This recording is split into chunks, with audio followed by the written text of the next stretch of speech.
Welcome, I'm Paul Anthony. Governance, faculty rights, and tenure. Throughout this program, we're going to examine these critical issues and how they're affecting faculty and administrators today. We'll discuss governance. Governance policies are changing. Faculty's role is often unclear, and tension is creeping into university relations. Faculty also have much to say about what their rights are within academia. Their academic freedoms and their environments are deteriorating on some campuses. And we'll talk about tenure. Its role in preserving academic freedom is increasingly being questioned as some administrators and faculty see it causing problems within academia. We'll explore all of these issues with faculty, deans, administrators, and other professionals over the next 2 hours. And we'll respond to the questions and comments we'll receive over our toll-free phone line. But first, let's take a closer look at the issue of governance.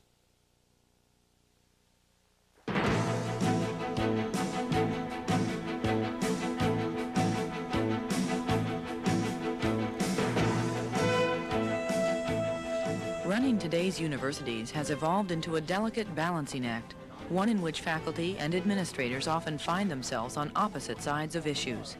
Long-lived governance policies and procedures are being re-examined. Changing environments and increasing demands raise the question, who is running the university?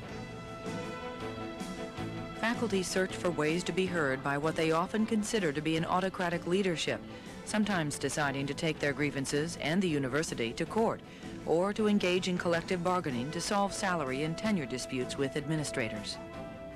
Clearly, the division is wide between the administration and the rest of campus life. And there's evidence that that's become much worse in the past 10 or 15 years. In fact, one of the most distressing bit of data that we gathered was the report that faculty, I think it was more than 2/3, said the administrators on their campus are autocratic. I think what's happening nationally, though, is there are a lot of changes going on in society. Faculty are aware that there are higher salaries in many other professional areas. Universities' form of governance in some ways has changed in the last several years. There's still shared governance, but at the same time, universities have had to become more professional, more businesslike. Unlike most businesses, administrative decisions are often called into question by faculty, which can increase tensions on campus. The decision-making responsibility should rest with those who bear the burden of that responsibility. And that does not mean one need not seek advice. It doesn't mean that one should ignore common sense. It shouldn't mean one should be discourteous or autocratic. The giving of advice does not mean it has to be taken, but it should be sought. The cynic would say that the real role is for the teacher to teach, the student to study, and for the administrator to administer. And there's some truth in that, and I think when you begin to meddle into the other guy's area too much, it's simply wrong for you and wrong for the other person. The administrator has to deal with the recruitment of the students and with the fundraising and the physical plan and all of the rest, none of which is really the faculty's primary domain. A lot of administrators have the feeling that faculty are sort of fuzzy-headed academics, and while they know a lot about deconstructionism or whatever their specialty happens to be, they're not very good on practical matters. I think that's an illusion to a great extent, but a lot of faculty don't want to be bothered. They really want the administration to keep the school running and would just as soon not have to participate in tough decisions, and there are a lot of tough decisions to be made. Increasingly, faculty are choosing not to participate in governance. Either they feel left out, or they simply don't want to get involved in the process of decision-making.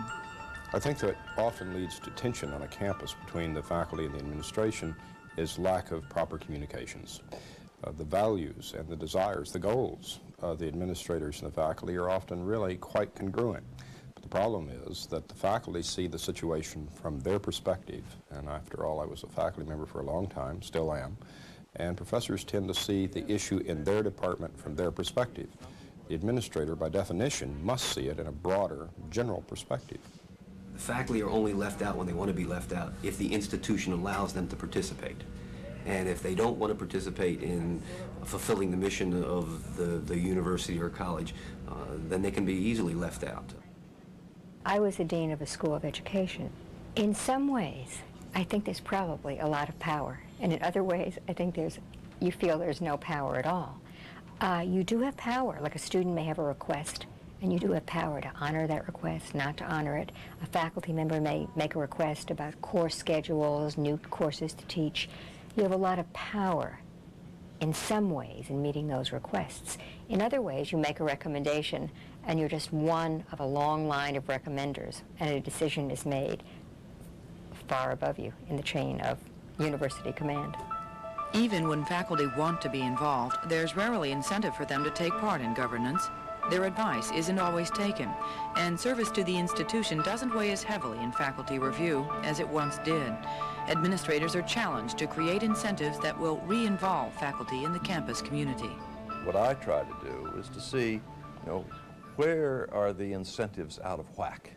If the incentives seem all in favor of outside activities, such as research, consulting, something of that kind, then I try to look for incentives for teaching and other internal activities that can be strengthened, so we create a balance.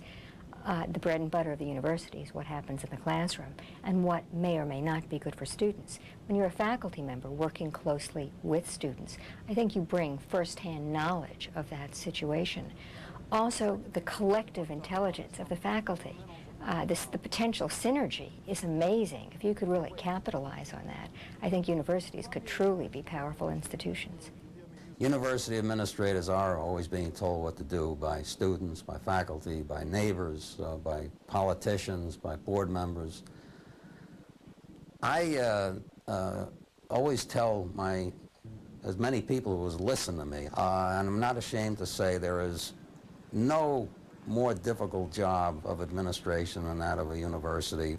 So I think it takes a very special kind of person to be successful in this business. And I think that the high turnover among administrators, which is really disgraceful, is a result of an inability to accept this peculiar role of administrators. That is, the administrator kind of being unable to sustain this kind of behavior, and a failure on the part of the others to understand the difficulty of administering under these conditions. The debate continues on how best to run the university to be able to lead by taking advantage of the resources unique to a college campus. The challenge is to balance the resources while running an efficient, thriving institution.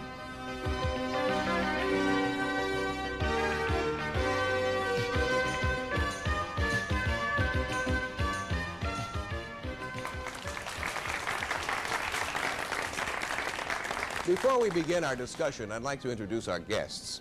Ernst Benjamin, General Secretary of the American Association of University Professors. Bruce Johnstone, Chancellor of the State University of New York. Suzanne Woods, Associate Dean of Faculty, Brown University.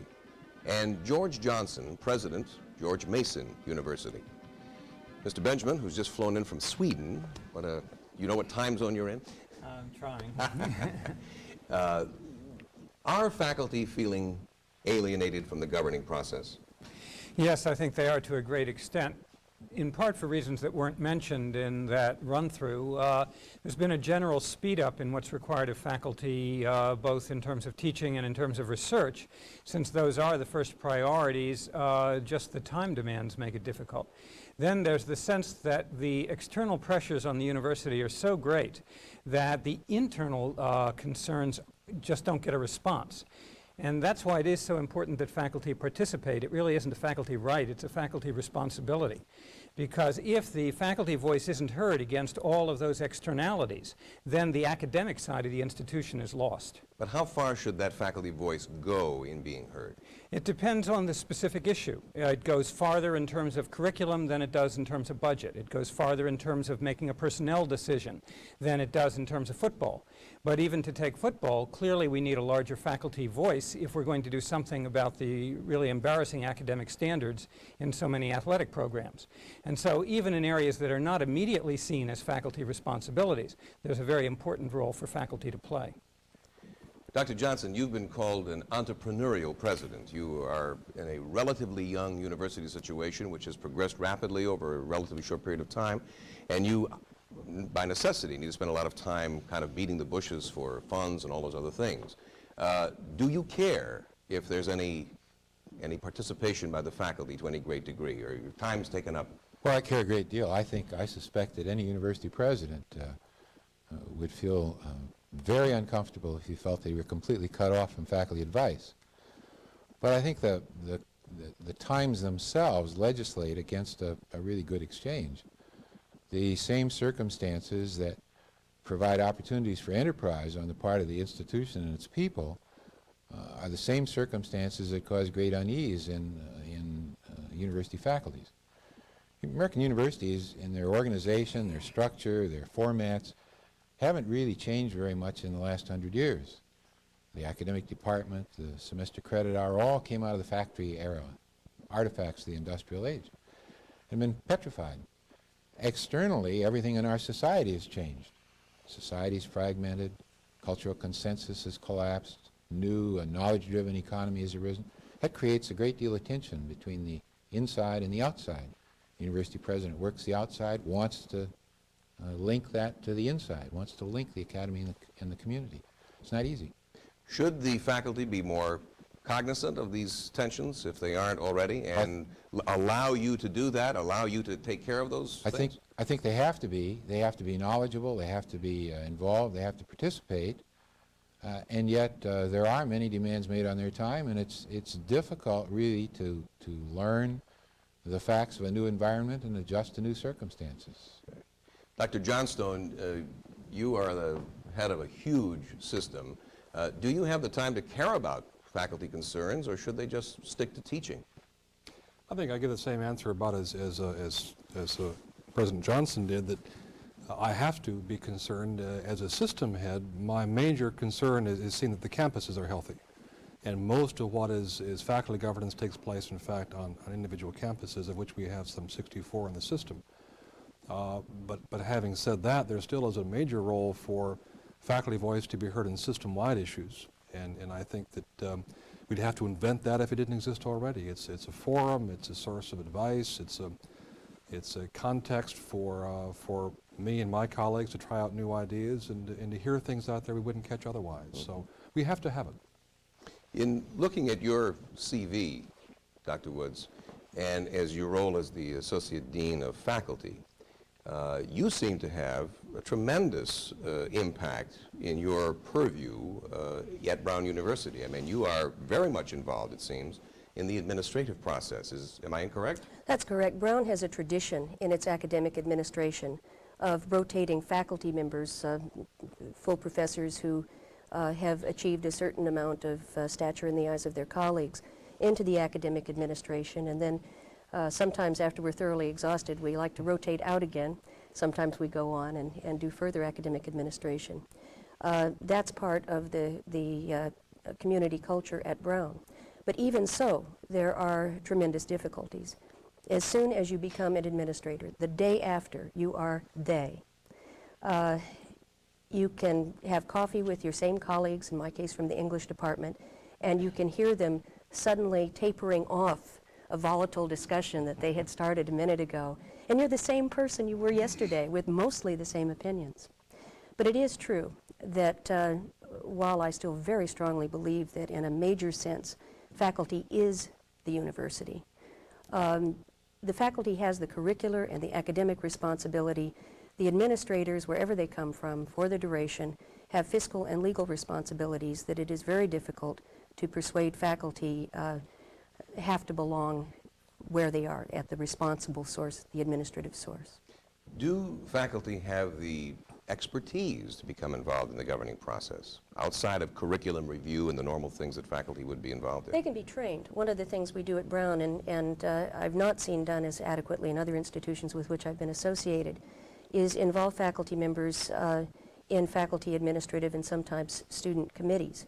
And these are advisory committees. Their lines of authority or advisory capacity are very clearly delineated, so ideally no one has any illusions about how far this can go or any illusions about how irresponsible they may be, on the other hand, in those committees. And it's through that process that I was trained into administration, and I think satisfactorily so. Okay. Dr. Benjamin, are faculty apathetic or powerless? No, neither. And or powerless? Neither of those.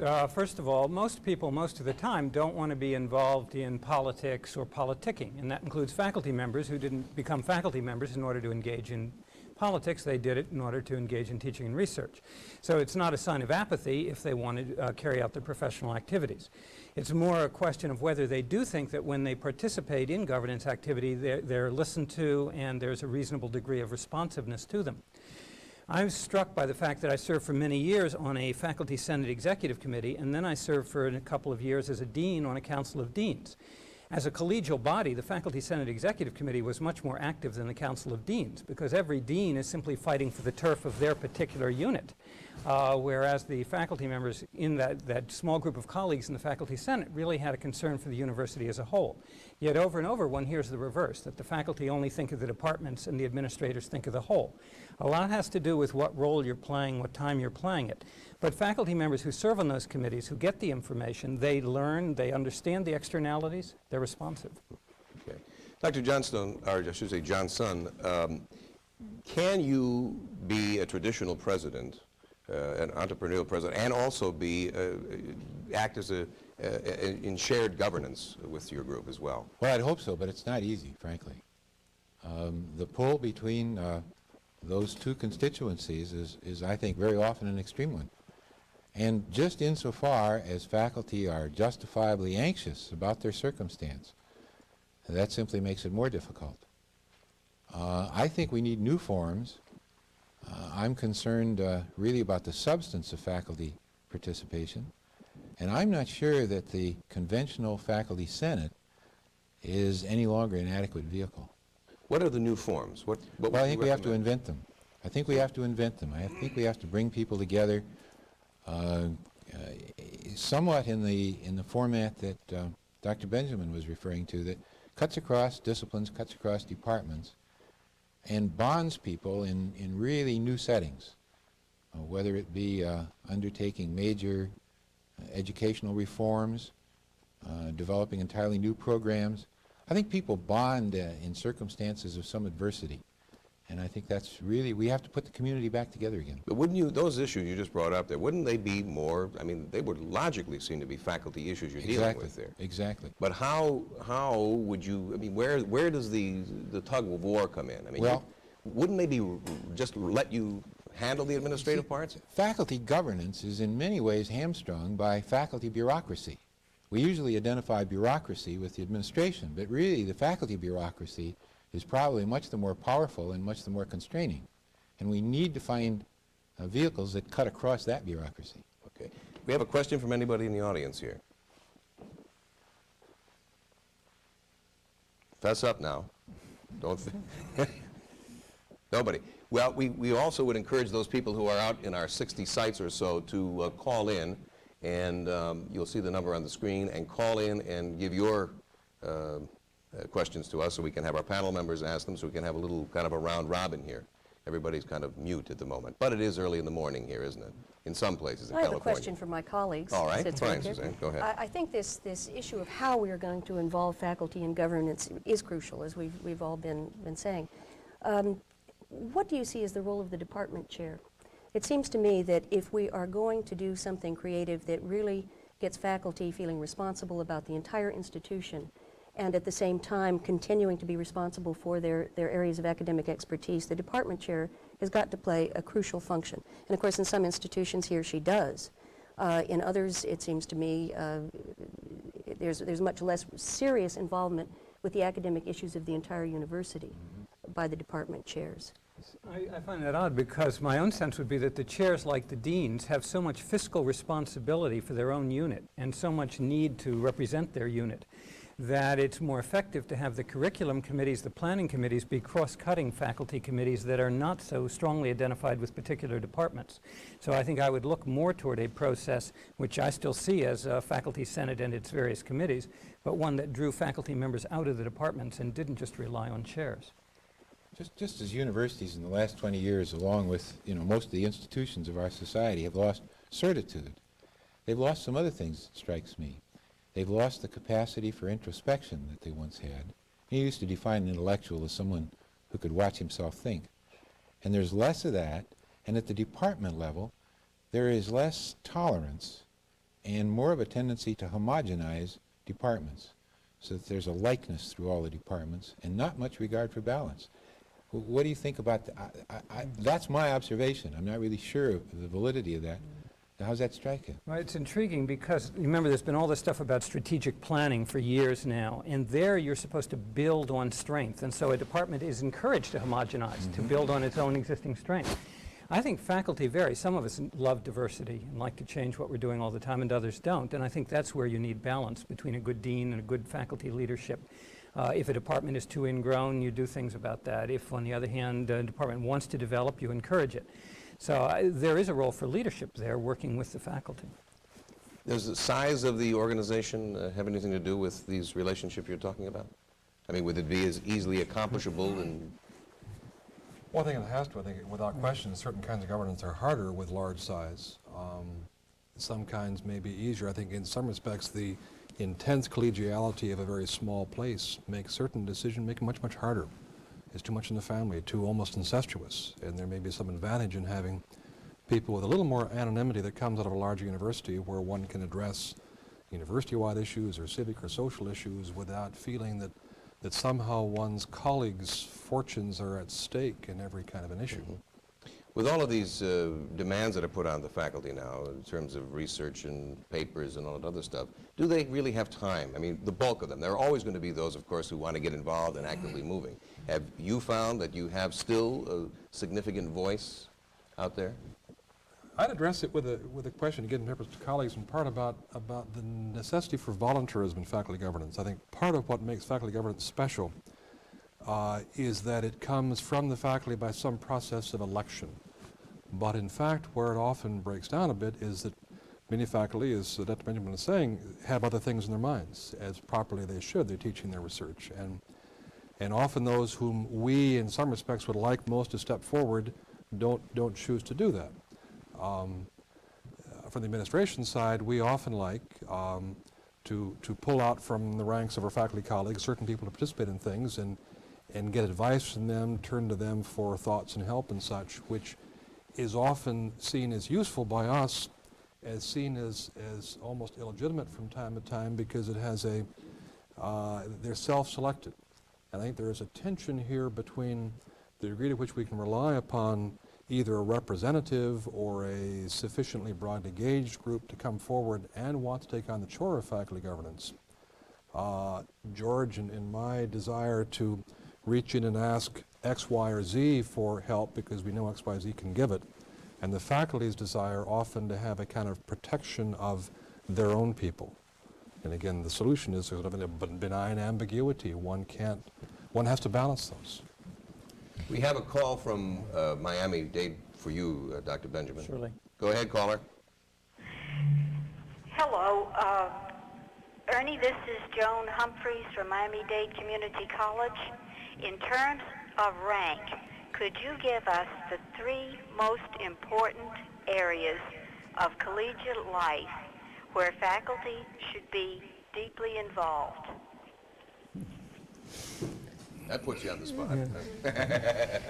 Well, I mean, normally our litany is teaching, research, and service, and that's maybe one way to begin it. Clearly, matters of teaching and research, but to translate them into governance issues, I think our foremost concerns clearly have to be in the areas of instructional policy, improving undergraduate instruction particularly, and research policy, trying to balance and develop the framework around research policy.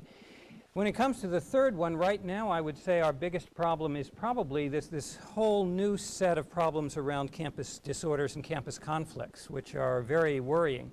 The tendency to have a new kind of racism, to have new kinds of events on campus that are very unacceptable, and yet at the same time our desire to avoid improper restraints, to still encourage full participation in the campus and full freedom of thought and expression. And that whole range of issues now, if you wanted me to name one that was topical at the moment, I would say cuts across the others. All right. Any comments from anybody here? We have a question from a lady back here. Talking to that, if you will.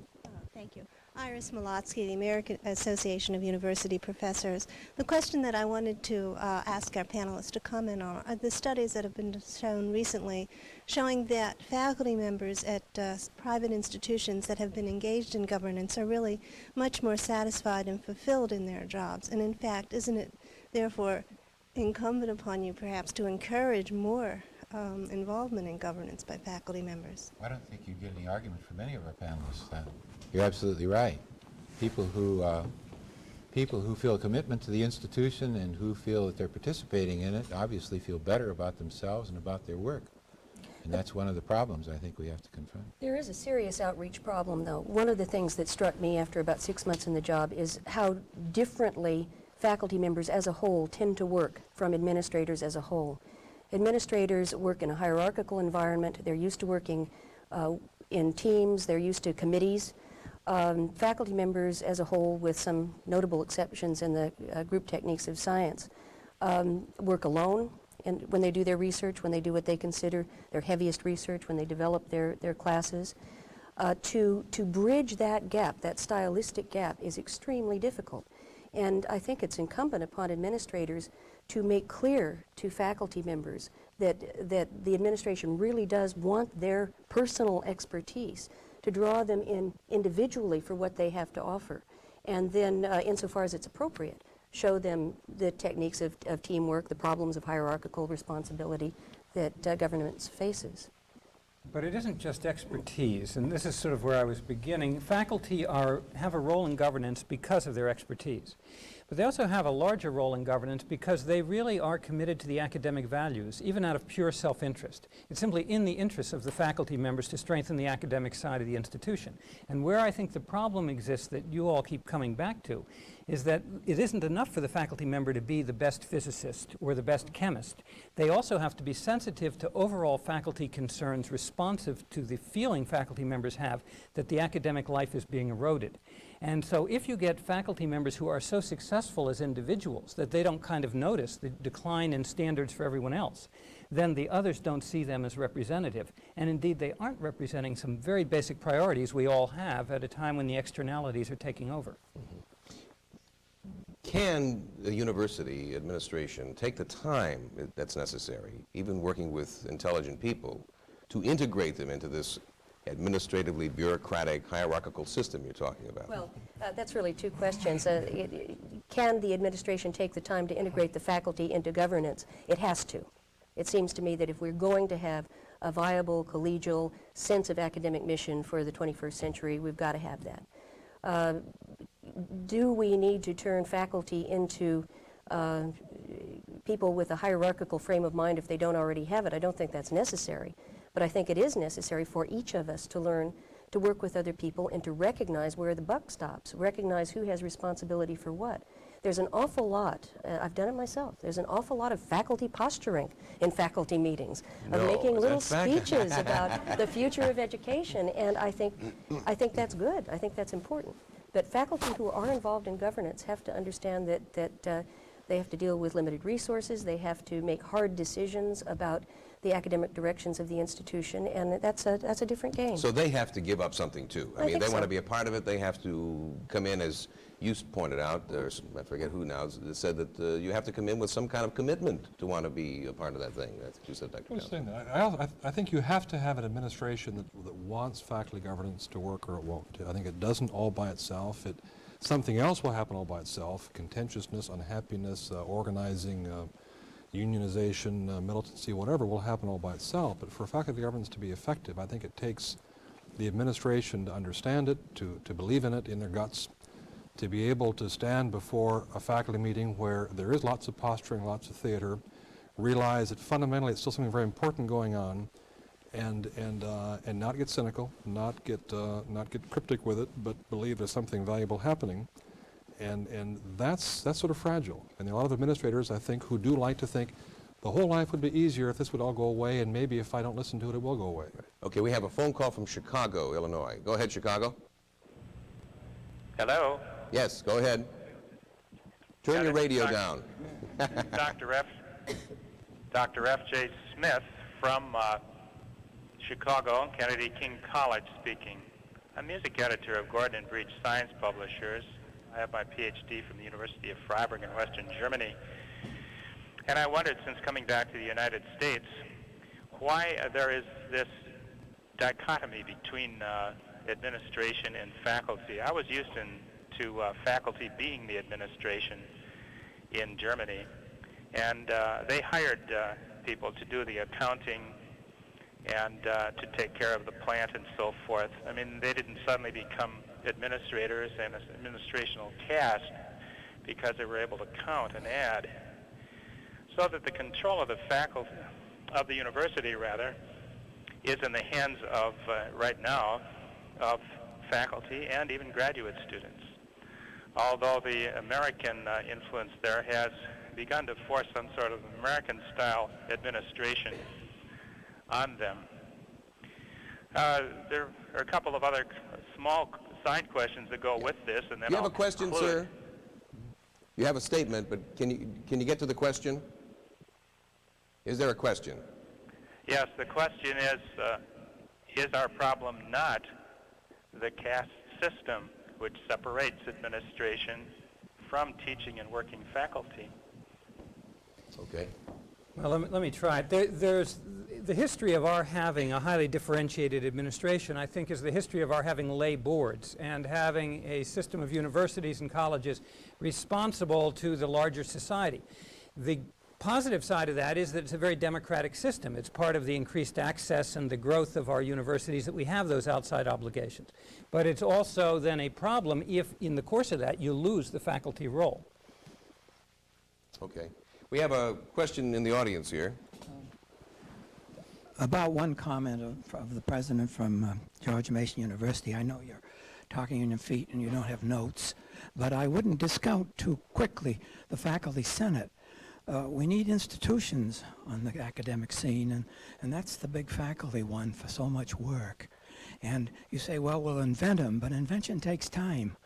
And therefore, I wouldn't want to see the faculty senate discounted too much right away. I think, though, that in conversations with my counterparts across the country, I think that increasingly faculty senates are losing their legitimacy, their effectiveness. And I think that is something that is that's felt by many presidents, certainly in public institutions, and lamented. But unless we revivify them, and attempts to do so have not really prospered, we're going to have to invent new forms. We have a call from Eugene, Oregon. Go ahead, Eugene. Hello, Eugene. Okay. Can you hear us out there? Eugene, Oregon. Yeah. It's a delay by satellite. Okay. All administrators start out as faculty at one time or another. When you became a college president, do those roots vanish? Do you forget about those things? When I worked at NBC, I used to commiserate with the engineers, and they were all in the NABET and when they, one of them got pushed upstairs, somebody you commiserated with for 20 years came downstairs again and seemed to have a lobotomy or something. He didn't understand any of the problems that you dealt with, that you used to talk about. Is that a problem here? You don't lose your faculty roots. I was a young Turk who challenged the dean and bearded the provost and defied the president. I have a lot of sins to do penance for. But as my colleague here said earlier in the program, your perspective changes. Your perspective has to change. Now, you really don't want all of your faculty to be preoccupied and concerned with external affairs, perhaps even with university affairs. They do have work to do. And I think that all the university administrators that I know tend to feel like dislocated faculty, that we have been removed from our natural settings and put to other work. I don't know but what that's a healthy feeling, feeling that you're a steward for some time. Of course, one of the issues is that not all administrators are, in fact, from the faculty. And there are a goodly number, often on the business side particularly, who are more used to the corporate model. And sometimes faculty resentment will attach itself to them and to those faculty who associate themselves with them. I personally believe that it's very important for faculty to be involved in that side too. I don't think you can go I think this German model that was mentioned earlier is a myth, because there's no way that you can make hard academic decisions without your hands on the till.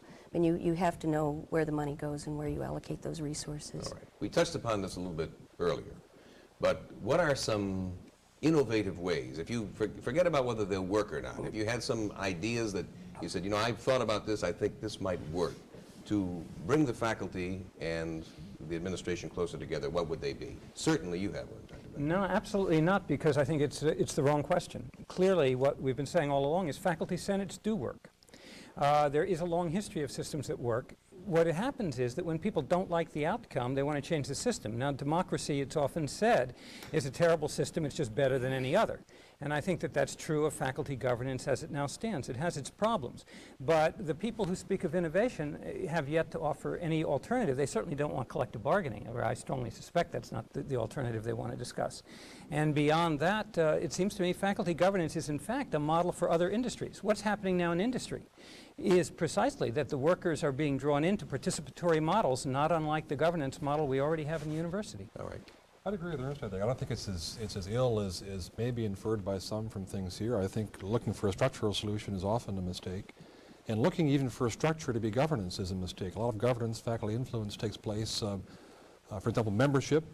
Faculty have enormous control over their counterparts, their colleagues, standards, curriculum. Those things don't take place in a faculty meeting once a month. They take place daily. And I think that's governance, although it doesn't have the formality of a faculty sitting and addressing questions to a dean. The larger set, I think, in fact, faculty governance in that respect is very healthy. Okay. Any quick comments? Three things. I do think that department chairs can be an important part of all university governance, that they can both represent their departments to the university and the university to their departments. I think they should be gathered together on a regular basis. Secondly, I think that we should have consistent use of these cross-disciplinary committees that deal with real substantive issues. And thirdly, that these committees have a clear advisory capacity and that the lines of authority are delineated clearly to all faculty so that we don't get all of this disgruntled reaction when people feel they're not heard.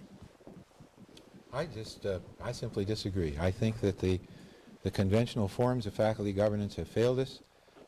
In my instance, I have not gotten very much useful, effective advice from the Faculty Senate. I have gotten very good advice from faculty bodies. I convene all university and chaired professors, for instance, and find that they are bonding as an advisory group. I get much better advice from them than I get from the other forms.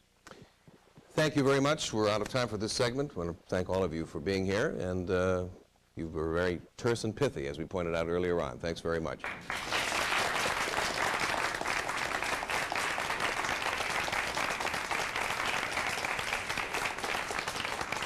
Some major concerns of faculty today involve their academic freedom, the working conditions in which they teach and conduct research, the compensation they receive, and occupying their rightful place within their institution. Let's look at the issues of faculty rights.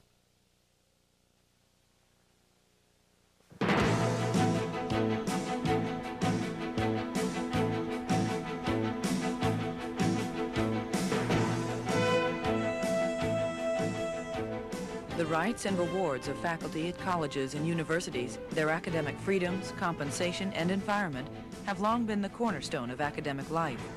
In 1980, the Supreme Court made a precedent-setting ruling regarding faculty's roles and rights in the university structure.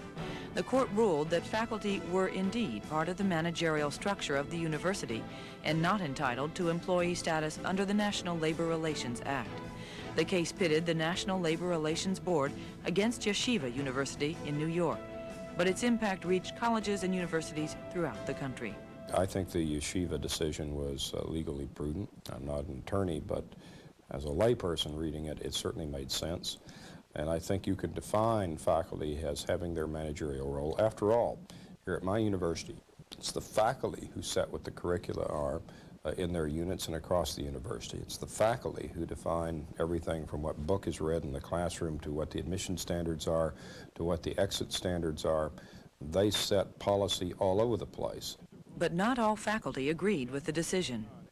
I certainly didn't agree with the yeshiva decision from the point of view of how it impacted yeshiva, because the faculty at yeshiva were very badly treated and didn't have any rights and were about as far from managers as you could get in most colleges and universities. The sphere of faculty influence very limited. Curricular matters, grading, assigning grades, that was about it. So I don't think the decision was correct. I don't think the faculty at yeshiva were managers. It certainly has impeded the progress of collective bargaining in the private sector. You now have to have virtually a plantation in order for the NLRB to decide that the faculty are not managers. Under the National Labor Relations Act, managers and supervisors are not entitled to collective bargaining. There are a lot of universities and a lot of colleges where faculty are treated very badly. Their academic freedom is abridged, they don't have any due process, they're simply not treated well. Those kinds of schools probably do need collective bargaining. Most administrators don't feel collective bargaining is very crucial to university relations. It doesn't strengthen the position of the faculty vis-à-vis the institution, because very often external factors have a lot more to do with the way the system functions. I personally think it's counterproductive to campus life, and I'm not aware of much evidence that indicates otherwise, except perhaps in the area of salaries. When communication and negotiation efforts fail, universities are often faced with courtroom litigation brought by dissatisfied faculty. Litigation is an unfortunate way to approach personnel problems because it's very expensive. I have seen people, in effect, have it become the cause of their life. And in that way, it's absorbing. It is not an easy road to take. Faculty are also concerned by the growing movements to develop accountability and assessment measures that would have a negative impact on their academic freedom. Assessment that becomes a dirty word is the use of some crude standardized test that trivializes what you're trying to do in undergraduate education and gets imposed by some powerful body so that your teachers begin not to teach what is really important, but what will help their students reach some minimal standard. That is a terrible perversion of education. On the other hand, one can't just respond by saying those Philistines pay no attention to them, because there is an underlying truth, and that is no human activity, including teaching, can progress very far unless there is some intelligent effort to assess what effect it's having, how well it's working. Mandatory retirement has caused some concern as well for both faculty and administrators. We face the lifting of mandatory retirement for faculty. There's been an exemption for a few years, but that's probably going to be lifted shortly. So a lot of administrators are worried about senile faculty members hanging on forever. I think there's an element of mythology somehow in this belief that the old professors somehow constitute a pool of deadwood that had best be eased out because they're, after all, old and we need to make space for the new people coming in. And that, of course, is also true. But my experience is that, in fact, there's very little of that. I think that when a person in our department retires, in almost every case, they've taken a vital pool of expertise and experience away with them that has really been felt as a loss. Salary compression is starting to concern faculty also. Salary compression occurs when the market for entry-level faculty members changes and there aren't enough good, well-qualified candidates, and so the entry-level salary tends to go up and the salaries of the senior people are not adjusted. It is a phenomena that may be a real problem in the mid-90s, and unless more people start to go into graduate work with the idea of teaching in college, there will be a very severe shortage, probably pretty much across the board, and there's already a shortage in a number of fields. So I would think at that point we would have the problem with salary compression. Faculty consider all of these issues to be a detriment to academic freedom. Professors face deteriorating facilities, increasing workloads, expanding enrollments, and the threat of outside interference to their classrooms and research. The freedom that has always distinguished academia is disappearing, forcing potential faculty into the higher salaries of the corporate world. The work is endless. It's just endless.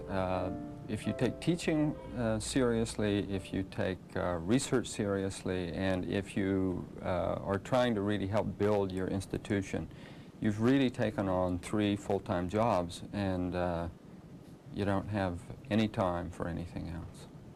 In nowhere in industry would somebody who's being paid my salary, which while I may not think it's enough, it's still a pretty good salary. No one who's paid that would be asked to do her own Xeroxing day after day. There's not good support. You have faculty calling up because the books didn't arrive. You have faculty worrying about a broken window in a classroom. You have faculty worrying about all kinds of things that they shouldn't be. Well, the thing I like best is shaping students' intellectual views. That to me is the most exciting thing about being in academic life. And if it weren't for that, given the pay and given the hassle, I would be a professional bowler or something else. I would do something else if it weren't for that. The future of the university depends in large part how these issues are resolved and how faculty rights are developed in the coming decade.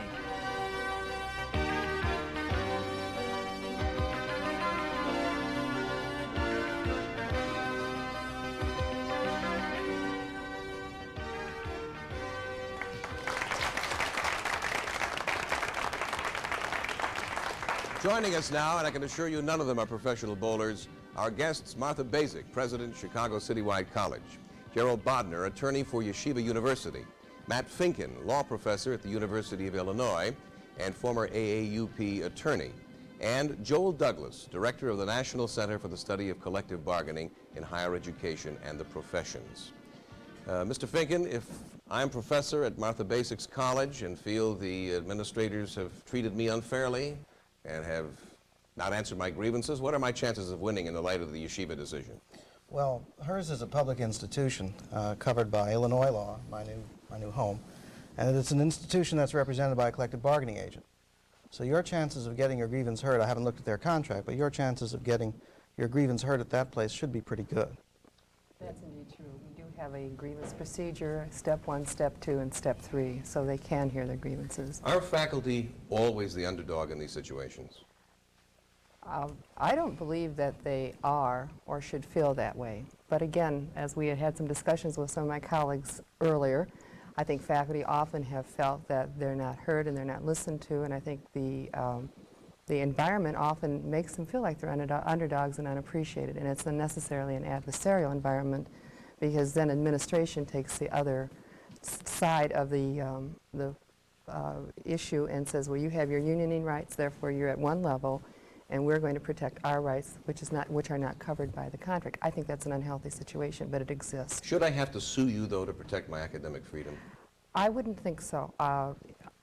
Unfortunately, the environment, again, it's an environment that exists, it's a feeling, it's a lot that isn't legislated, but faculty often feel that that's the only recourse. Communication has broken down.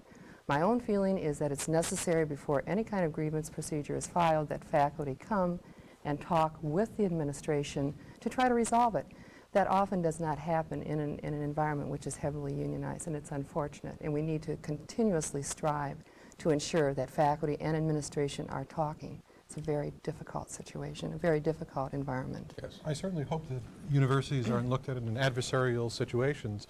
One would think that the ideal role of an administration is to see the viewpoints and the interests of all parts of the community, the students, the faculty, the general community about them, to see both the current needs of the present faculty and present student body and the future needs of tomorrow's faculty, tomorrow's student body, and to try to achieve a rational balance between them. It doesn't always happen, but that's certainly what it should be.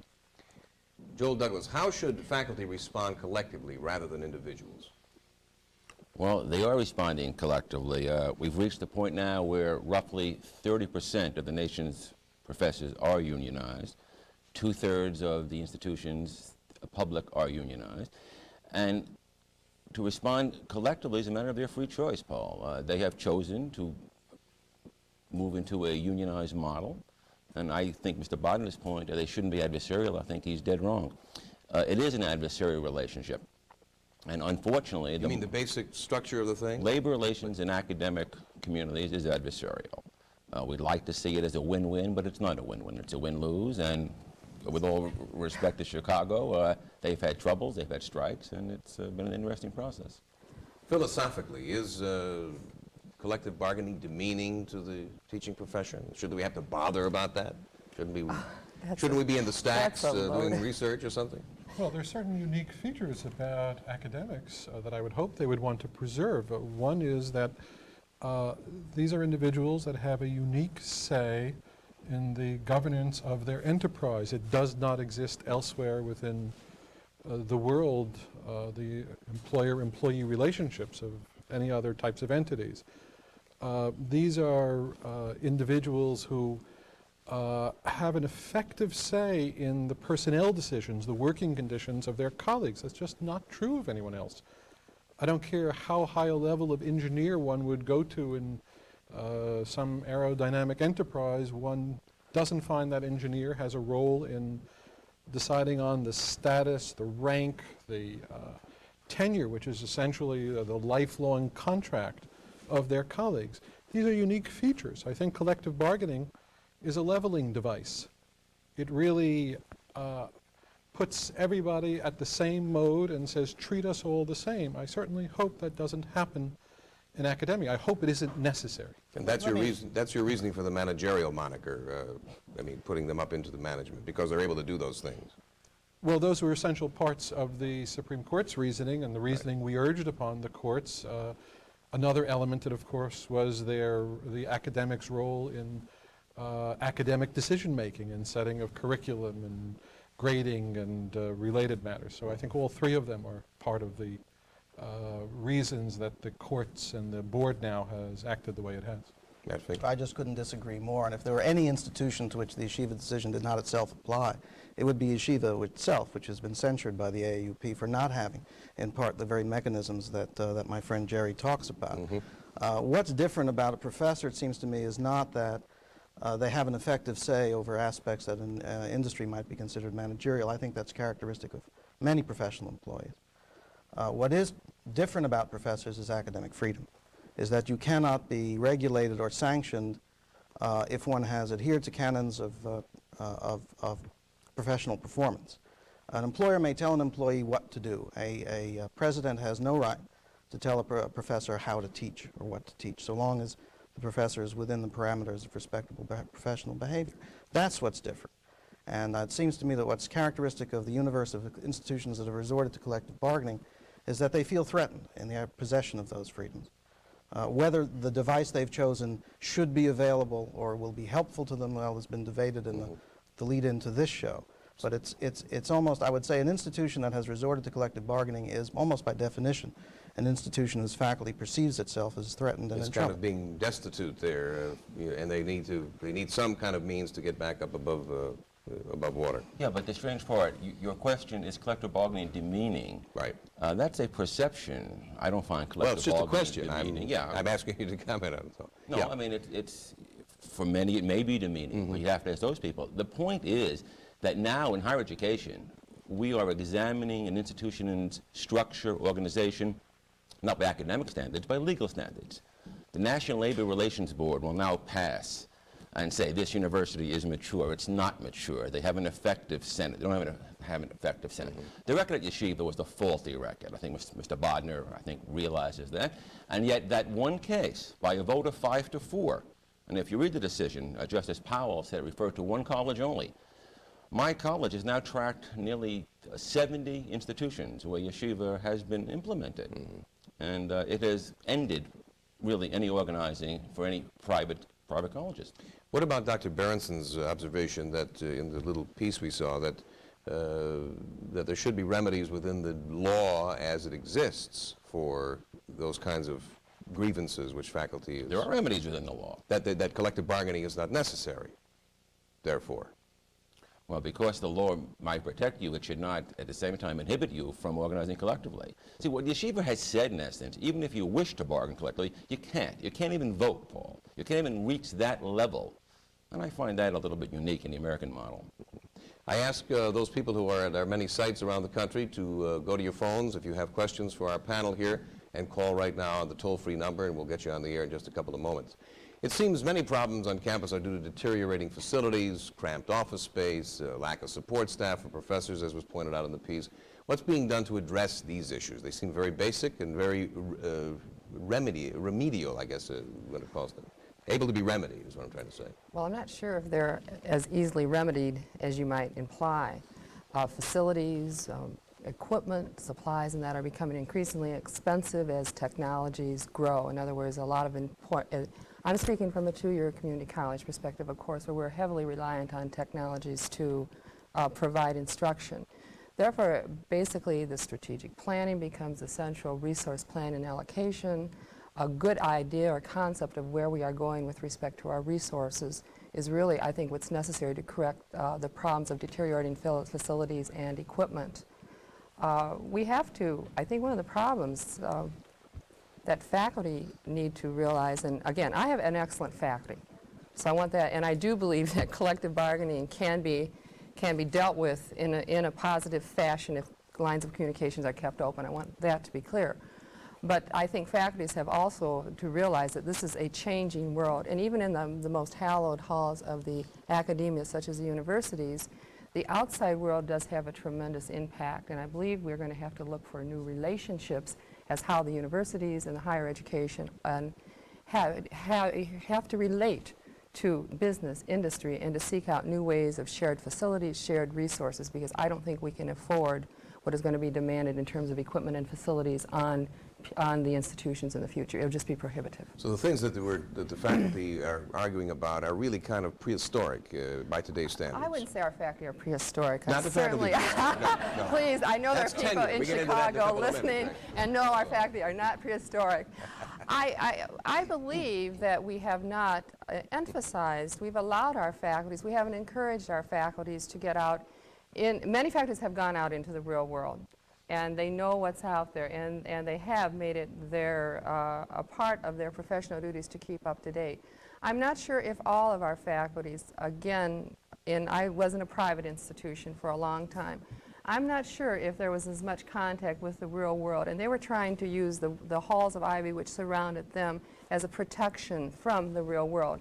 This is not necessarily true in the community college, but I do know it's quite true in some private institutions. They want to preserve what was 15, 20 years ago. Kind of an inertia to I believe that's probably a fair analysis. Okay, we have a question here from our audience. Please tell us who you are and what you do. I'm Ann Frankie. I'm with the American Association of University Professors. One hears occasionally in the context of collective bargaining elections that the election of a faculty bargaining agent will mean the demise of the Faculty Senate as an effective institution. I wonder if Professor Finken might comment on that. Well, there's no reason why it should. I think that will turn on the effectiveness of the Senate and the kind of concordat that the bargaining agent and the Senate work out. In some places it's entirely possible, as in the Minnesota system, for the bargaining agent to subsume all faculty functions. It is also possible, as in the St. John situation, for a faculty to bargain through a bargaining agent to create or bolster up an antecedent system of faculty participation through a traditional Senate. And it's not foreordained, it's not driven by the fact that you've elected a bargaining agent. It will depend on what that faculty wants. If the Senate has no credibility, then it'll be disestablished. If it has credibility but needs bolstering up, I expect that a bargaining agent would bargain for more power to the Senate. Joel studied that. Yeah, let me add a little bit on this. This is a question widely raised, generally by administrators who are opposed to collective bargaining. We've looked at this, Ann. We've looked at it in great detail. We found not one single instance of the 1,021 campuses that are unionized now in this country where the Senates have been dissolved or been replaced. They may coexist, they may have a new relationship, but they remain. We've also looked and we've seen that many contracts contractually protect the Senates.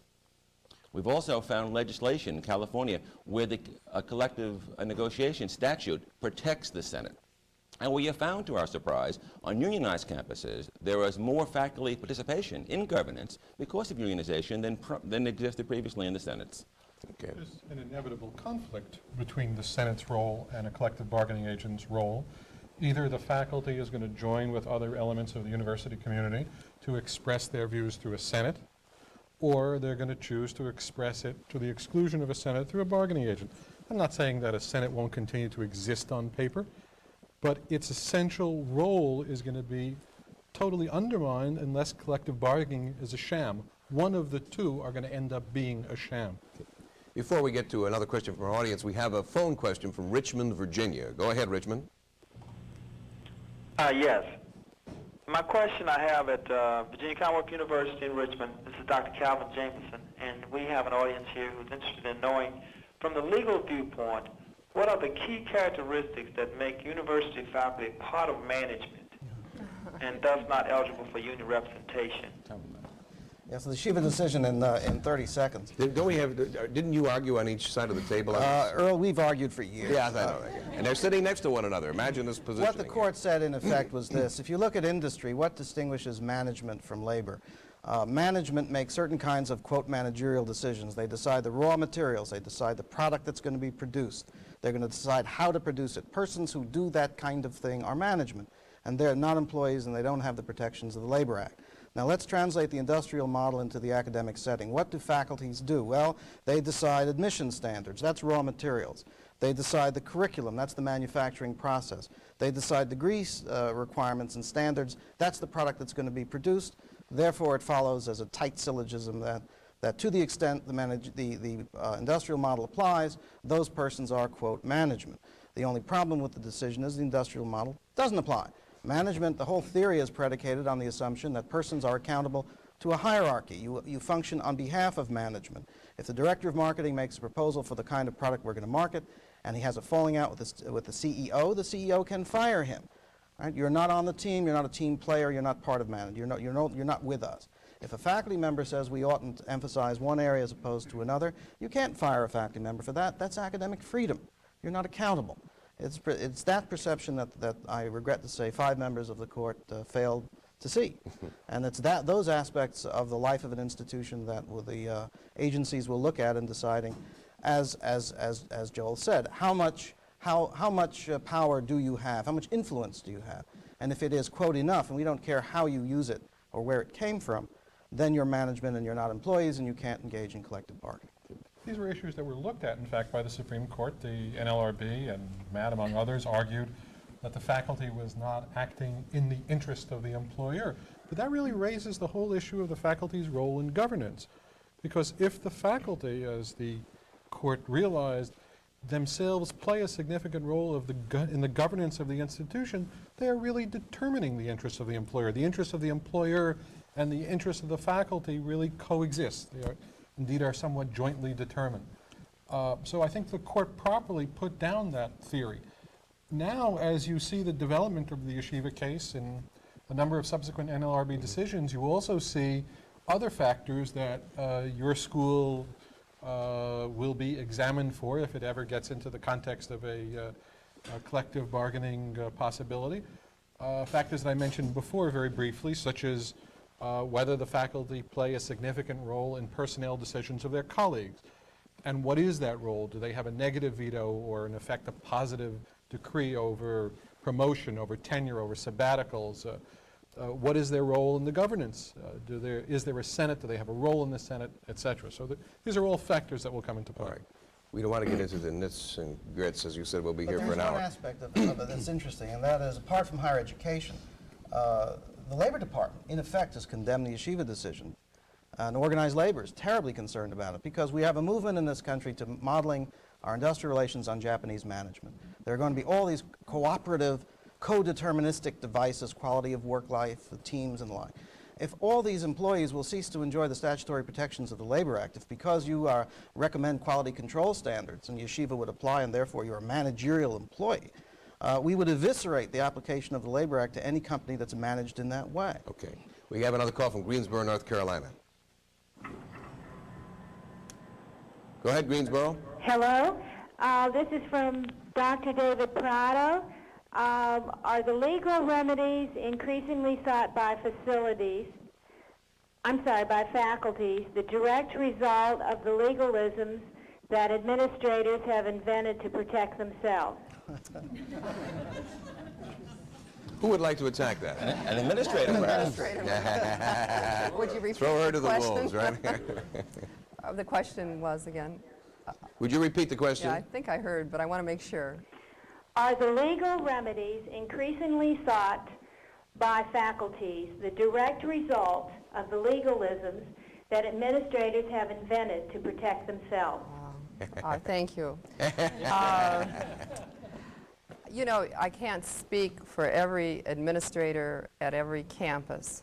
In fairness to the faculty, I do know from what my research and study that collective bargaining has come into a lot of campuses because of obstacles. I'm not sure if it's legalism, but obstacles that have been perceived by faculty to have been put in their way to be able to advance themselves professionally. So there's a perception of obstacles, and I would believe even where I work there is a perception of certain obstacles that are put in the way communications have broken down.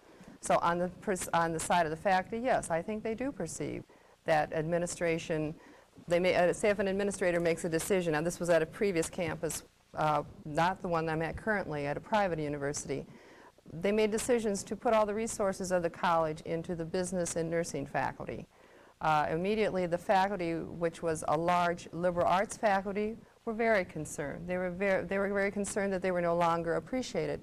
And these are the kinds of decisions, I think, that may be perceived by faculty as being legalisms, as being obstacles, but yet by an administrator who is trying to monitor a situation out in the world, who's trying to assure that the college will remain a viable, cost-effective institution in which the faculty can operate for the next century or so, you have to make certain decisions. Now, I would say that the administration, under the direction of the Board of Trustees, would have that right to make that decision because they also have to look to the long-range plans of the institution and secure the long-range future. If that's legalism, I don't know. It may be perceived that way as faculty, especially if you were in the faculty with the liberal arts, and they could see liberal arts colleges going highly into professional and business occupations. That then becomes legalism. Let me get a real quick answer. Many people are arguing that since the strike has ceased to be a real weapon anymore in American labor relations, except at 9X and Boeing, that the last shot that the faculty member has is the courts.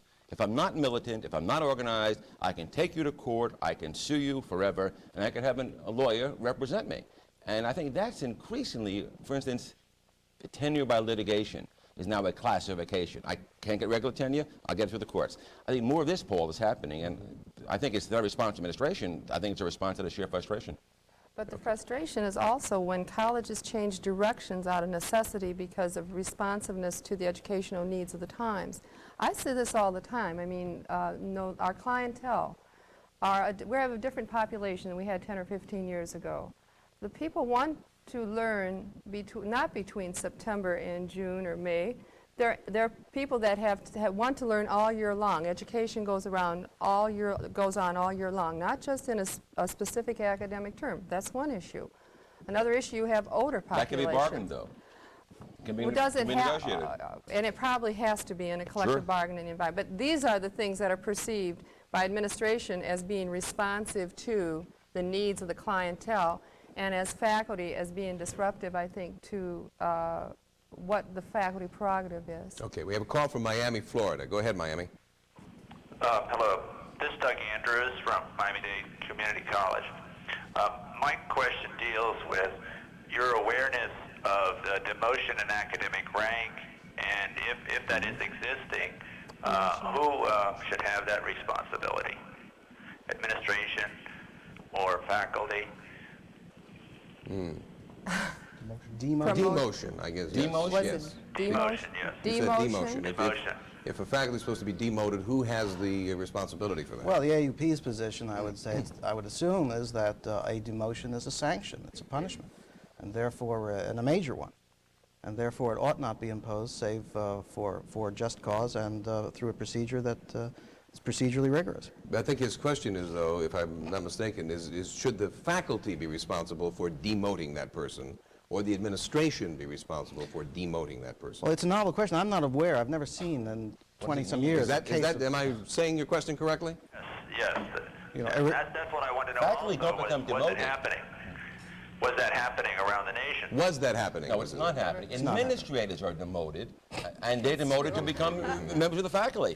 It's called promotion. That's well, a promotion. it's called retreat rights. And in many contracts now, they say what happens when the next dean returns to the research ranks or the teaching ranks. Yeah. So if that's a demotion, then that's a negotiable issue. But I've never seen it happen the other way, or rarely seen it. It's not a demotion by merit, however. It's just a demotion, maybe because of choice. By choice, Yeah. whatever.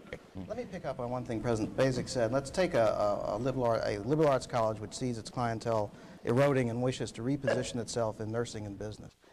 Now, that cannot be effectively carried out, it seems to me, without achieving, or really very strong efforts at achieving a consensus of the liberal arts faculty.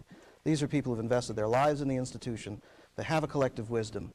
I would, without a mechanism, without collective bargaining, there has to be some machinery to involve them in major decisions affecting the direction of the institution in their own professional lives. The failure to provide that machinery virtually dooms the decision, I think, in most cases, will result in litigation out of frustration, will result possibly in the imposition of AUP censure, and would be terribly ill-advised to be done on a unilateral basis, and I don't think you would disagree. No, I agree with you. I believe that when decisions like that are made, you have to have both faculty and administrative input before they're ever actually executed.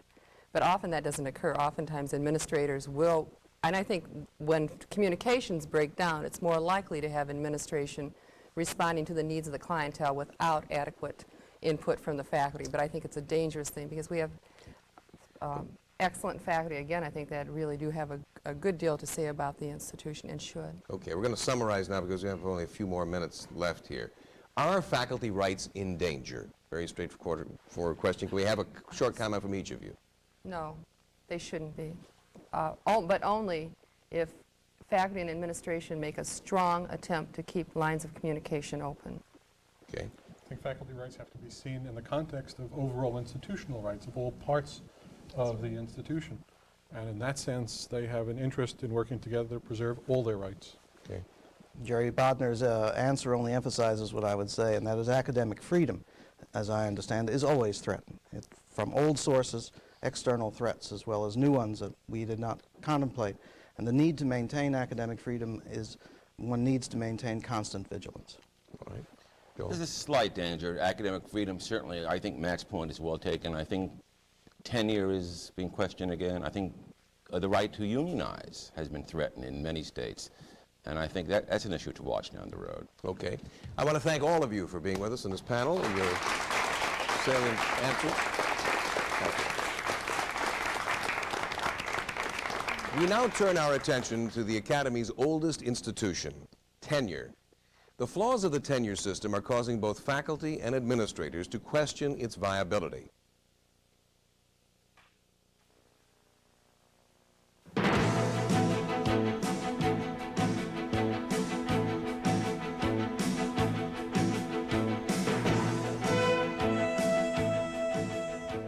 Several years, you will see a re-examination of some faculty issues, and probably the most explosive of them all will be tenure. The institution of tenure is seldom used to protect professors' freedom to speak or to teach. It is de facto. It has become, over time, simple job protection, a form of job security. I think where the tenure system falls down is that we cannot demonstrate that we make it work. That is, we need to fire people. Unfortunately, universities have been increasing their tenure standards in a rather mindless sort of fashion. They've been counting the numbers of papers rather than looking at the quality of papers. The problem with tenure is that it goes so much farther than just academic freedom. It makes it harder to build a university. It makes it harder to get rid of people who are not performing any longer. And I think by and large the net effect of tenure is to reduce the quality of education. There are as many different perspectives on tenure as there are people working in academia. And while almost everyone agrees that academic freedom must be protected, what tenure accomplishes beyond that and the effect it's having on faculty, students, and administrators is under great scrutiny. One of the problems is that in reviewing faculty for tenure, the triangle of teaching, scholarship, and service has become unbalanced. You can be a bad teacher and get tenure. If you're a great researcher, you can be a bad teacher and get tenure. If you're just a good researcher, then you better also be a good teacher, or you won't get tenure. I think in the last few years, the need to publish has become much more of a prerequisite for tenure than it was 10 or 15 years ago. I was struck that our survey showed that about 2/3 of the faculty prefer teaching to research. Your awards come from publishing. I won't even say scholarship, because some of the publishing is not scholarship, and further than that, some scholarship is not publishing. But we've gotten it reduced almost to something you can count. Have you published something in a journal? And incidentally, I'm all for research in the university. I think we're running the risk of seeing it drift outside the university, and I think that would be a terrible crime. Teaching should have at least equal acknowledgement, and especially if you enroll undergraduates, I think you have a moral obligation to see to it that teaching is prized. Service to the campus community is also under attack by some faculty who claim it no longer makes an impact on tenure decisions. It has also to do with the kind of signals that faculty members, junior faculty members, feel they're getting from the institution's leadership and from their colleagues as to how you make it around here. And if the message is you make it around here through the quantity of your publications, if that's the message, then that people will conduct their business in accordance with that message. And that message gets conveyed in a lot of subtle ways. There have also been increasing problems with universities becoming tenured in. Faculty slots are not opening up because all the positions are filled with tenured faculty. This makes it difficult for universities to hire fresh faculty and respond to new opportunities and challenges within academia. It's a difficult problem to solve when you have faculty who have been here for a long while, some of whom perhaps become the classic dead wood, and you want to refreshen the faculty with a younger new population, and then you have an expanding retirement period. Part of the issue here, of course, pertains to the fact that 20, 30, 40 years ago, the overwhelming majority of faculty in U.S. campuses were white American-born males. And today, we're attempting very strongly to broaden that spectrum to include women, to include minorities, to include foreign-born, and so on. And you cannot do that if you're locked in with all your full-time slots filled. Also, of course, fields change, and it's important to bring in people who are up on the very cutting edge of their discipline. I think I've observed this everywhere that I've ever been, 4 or 5 different universities. I've observed that there are a lot of young faculty members who are much better than some older faculty members who have tenure that may or may not be able to stay on the faculty because of tenure. It puts young faculty in a very difficult position. Administrators seem increasingly uncomfortable with the lack of control they have over tenured faculty. While the understanding of the profession is that we will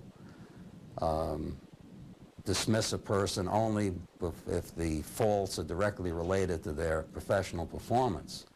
I think that definition of professional performance has been broadened to encompass everything from rude behavior to harassment to all forms of things that are unacceptable in normal human relations. We really are misusing the tenure system because the arrangements at most institutions are such that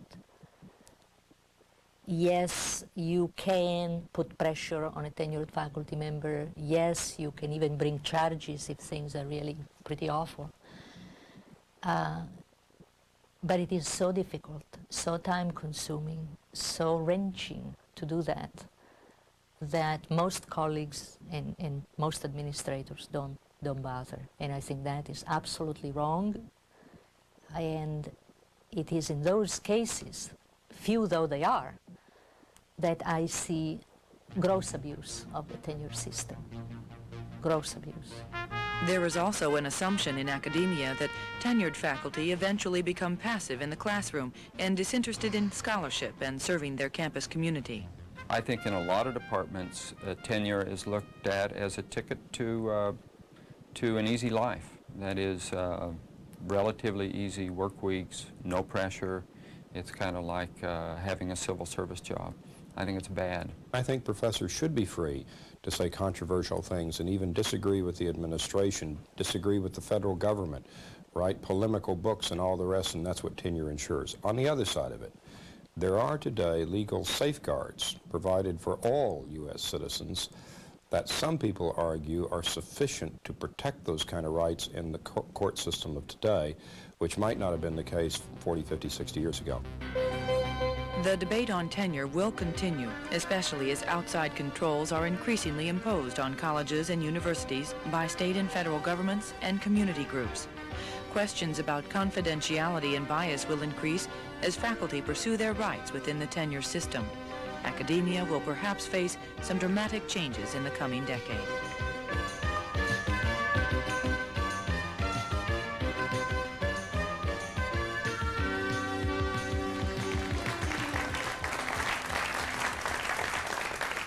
As we explore the tenure issue, we are joined by Frederick Humphreys, President, Florida A&M University, Judith Eaton, Vice President and Director of the National Center for Academic Achievement and Transfer, American Council on Educator, and the former President, you have a long title, my dear, of Community College of Philadelphia, Mark Udoff, Dean of the University of Texas Law School, Monique Clegg, Professor of Education at the University of Maryland, and William Van Alstyne, Professor at Duke University Law School. Dr. Humphreys, do we need tenure? Yes, we still need tenure, despite some pretty tough problems with the tenure, the notion of tenure.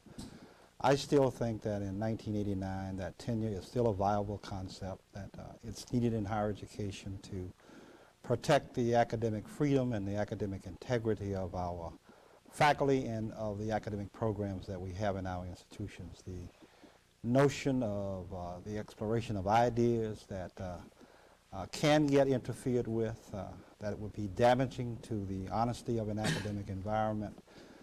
I think tenure is needed. Despite some shortcomings, I still think that tenure is a viable concept. Mark Udoff, what are your comments? Well, I have more reservations about it. I think that from the standpoint of protecting free speech, freedom of inquiry, it's dramatically over-inclusive because it protects so much incompetence, deadwood, and so forth. We do have doctrines and so forth in our court system that will protect people's free speech.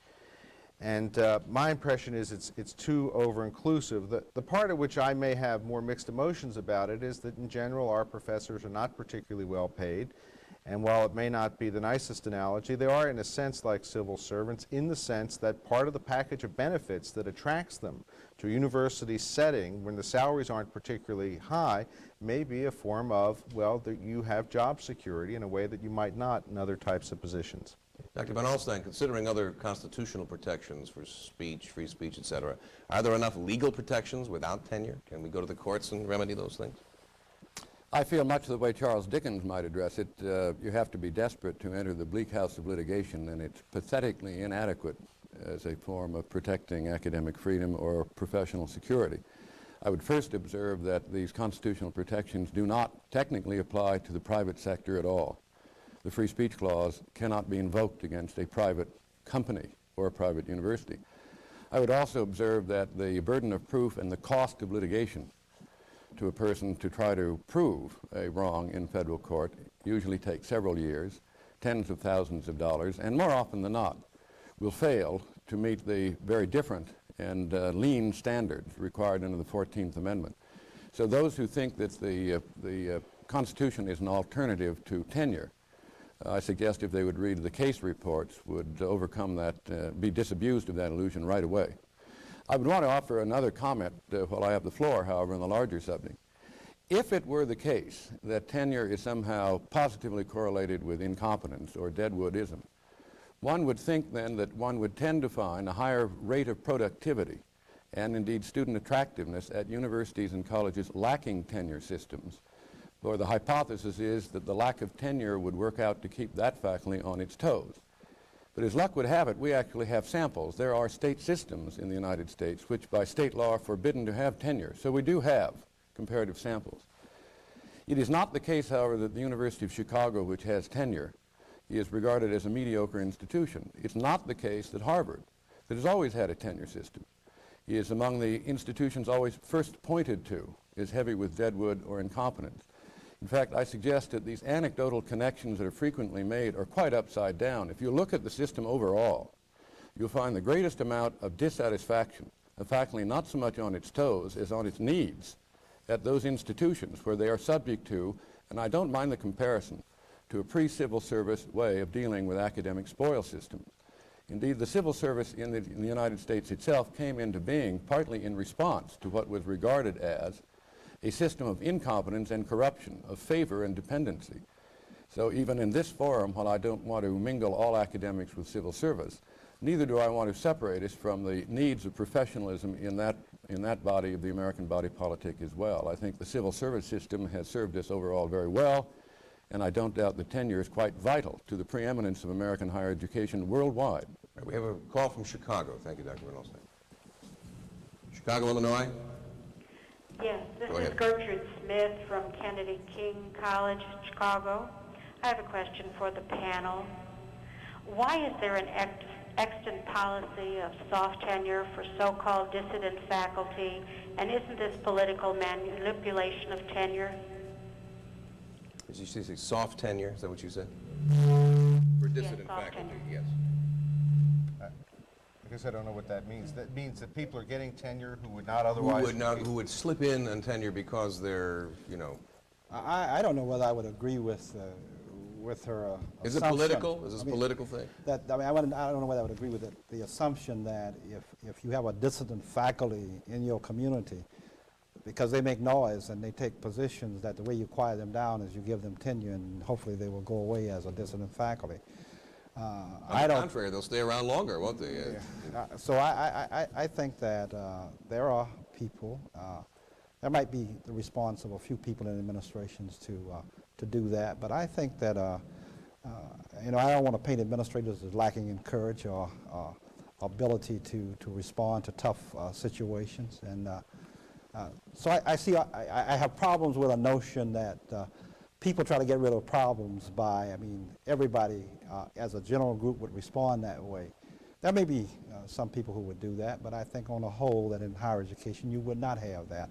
And in tenuring, tenure is not just an act of the administration. There are colleagueship that is exemplified in tenuring, and the tenuring process involves faculty involvement in that. And I don't think that faculty colleagues will just tenure in a dissonant faculty person. You may have some examples of that, but I think on a whole, tenuring is a process that people work at in higher education. Dr. Clay, go ahead. There may be in the background of that question the fear people have, an exaggerated fear of litigation, because I don't see what clout anybody would have who could be out with an up or out system that one would feel compelled to keep them, or they're going to be a troublemaker when they're gone. The only way they can be a troublemaker is go to court, and that is not a very viable option. Judith, any comments on that? Is the tenure process fair? The tenure process is in part political, and to the extent that there's fairness in politics, the tenure process is fair. No, I don't think it's fair or not fair. I think it's probably somewhere in the middle. I think that there's an element of fairness for which I have high regard in the peer review assumption of the tenure process, in the effort to identify criteria which are fundamentally academic and focused on academic effectiveness. In that sense, I think it's a worthwhile undertaking. I was just going to add, perhaps I'm still reacting to Professor Van Alstyne, but you know, there may be variables at work other than tenure that explain Harvard and Chicago. I just have this vague sense that that may be the case. And I don't know, I mean, I suppose you can make an empirical argument that firms that can't fire people are more efficient firms than firms that can fire people, but it does sound counterintuitive to me. And further, in Great Britain, they've just abolished tenure. Now, indeed, Oxford has not fallen yet to its knees, and if it does, I suspect it'll more reflect on the level of financial support those institutions are receiving from the government, and not because of the fact that they have abandoned a view that at a certain level one is entitled to a lifetime job. I just think people are always counting up the gains, but rarely the losses. You know, and surely there will be people who are protected, who would cost money to litigate. Part of the answer to Professor Van Alstyne may be that not enough people are fired for expressions of academic freedom. That is, that the courts are doing their job relatively well. I don't assume that because a plaintiff loses, that that plaintiff should have won in that setting. It may be that by and large we have bought into this idea of not punishing people for their research and their teaching views. Okay, we have a question here from the audience. Please identify yourself. Mr. My name Walters. is Ron Here, you can hold Walters. that. My name is Ron Walters, President of the National Congress of Black Faculty. And the point I'd like to make is that the tenure process, at least from the standpoint of our membership, is often political where race comes into it. What we find is that minority faculty and black faculty are often held to different standards by many provosts and presidents and tenure selection committees, even at the departmental level. They're not rewarded many times for university service of one kind or another. Their academic work often is not viewed as legitimate.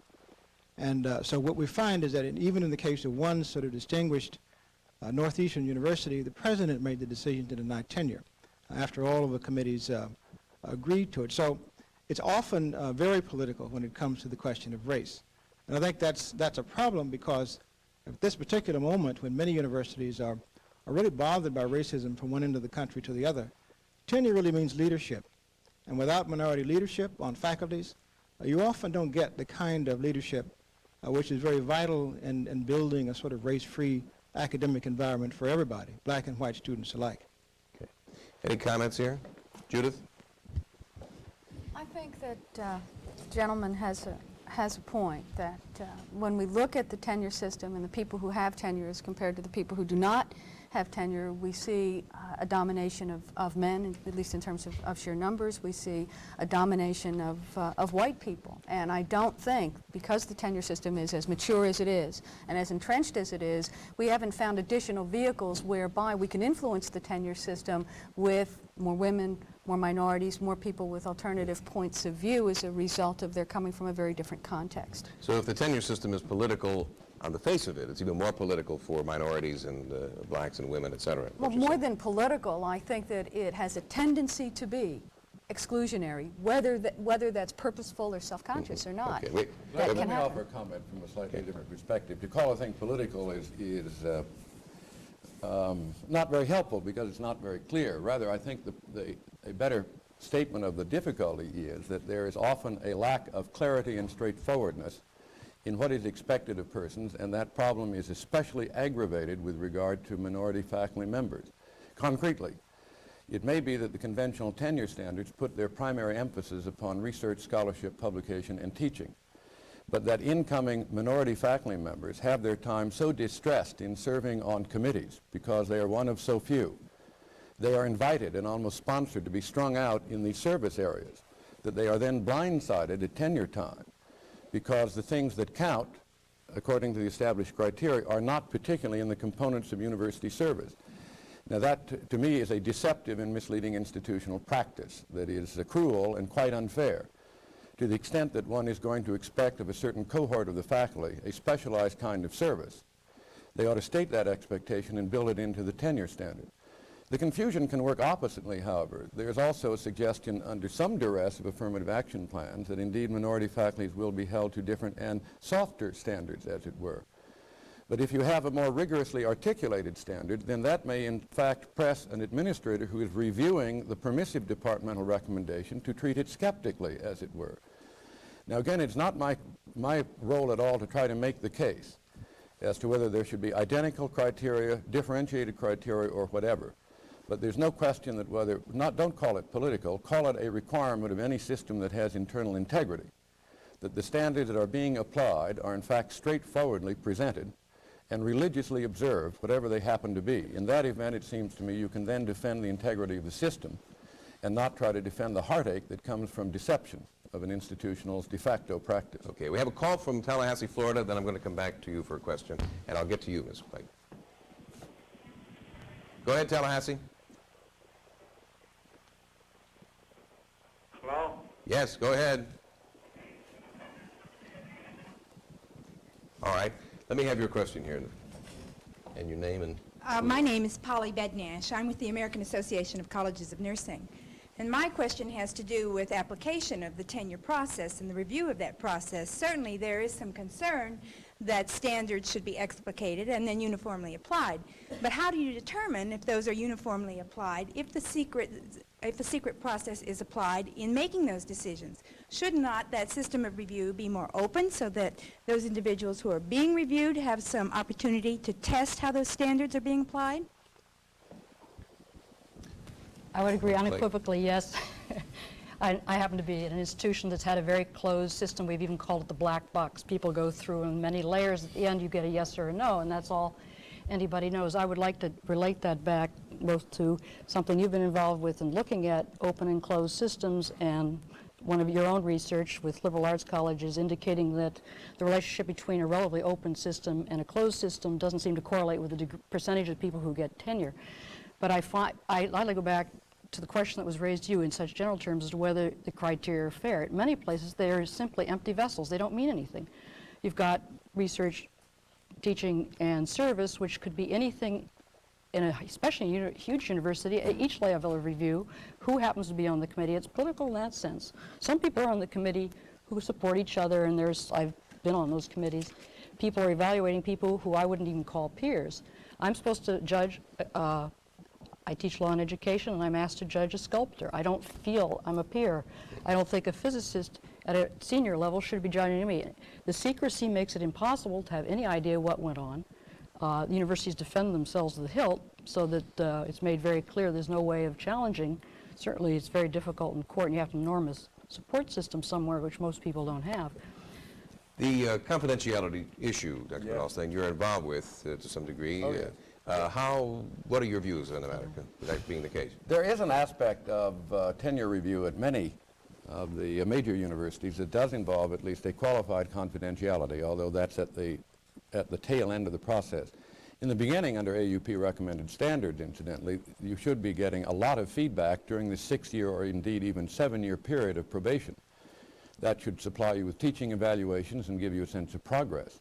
The same would be true with your publication schedule and comment by others, so there ought not be a sense of surprise as you submit that heavy portfolio.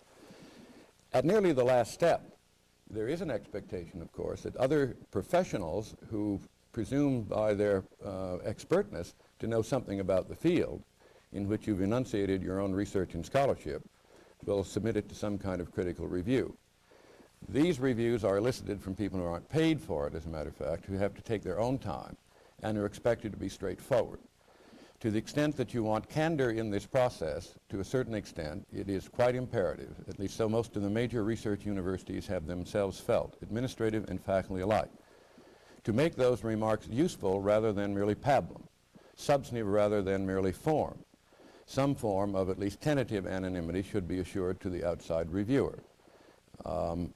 It is a qualified immunity, and to the extent that you can make some kind of prima facie case that the procedure has been improper or that improper factors have been relied upon, intramural procedures should be available to test those things, and indeed have an elected faculty committee take a look at the material and see whether or not it sustains the collegial judgment that was arrived at.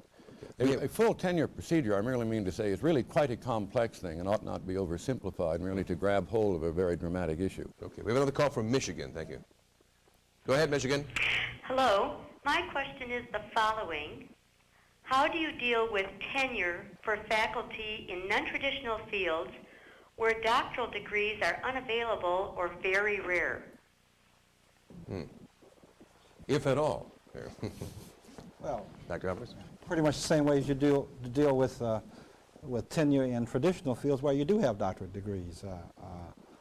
I think in fields where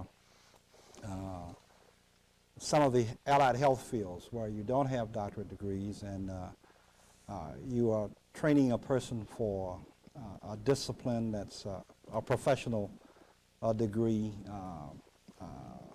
you may not be able to get into as much research work as you would into the traditional basic liberal art fields or scientific disciplines and engineering fields that you have for research. And I think you set a set of criteria that you would give tenure on the basis of, and then you do the same kind of structure that you do It may not be the criteria that you would use in a field that's traditional, but it's criteria that enjoys being informed by a faculty and an administration, academic administration in those areas, and you have to observe those criteria in terms of the granting of tenure. Okay, we have another call from Tallahassee, Florida.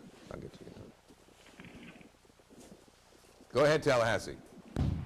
This is Scott Silva from the Florida Board of Regents. In a denial of tenure case, which is taken to court or arbitration for a violation of constitutional rights, such as freedom of speech or discrimination, do you think courts or arbitrators should be given authority to grant tenure when a violation of these constitutional rights have been found? That goes to you, and then we'll go around. Yes. Generally speaking, my position and that of the AUP are the same on this, and that is that if the court is satisfied that tenure would have been granted, but for the consideration of an improper factor, then the proper remedy is indeed to confer tenure. Often you cannot know that because the improper factor figured at so early a stage that you don't know what would have happened without its improper consideration. In that event, the proper thing then is to require that it be done over and to be done correctly. In the meantime, you do compensate the person for such lost salary or time that they have misspent due to the impropriety of the institution's action. But you can't give a single answer because what the court is being asked to do is to determine whether or not tenure would have been awarded but for the improper factor that was taken into account. Okay. President Humphreys, you've introduced new programs, your university's enjoying growth. Has tenure helped or hindered that process? I don't think tenure has hindered the growth that we're having at the university.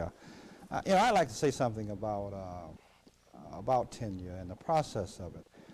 Universities typically have 6 years to evaluate a faculty person.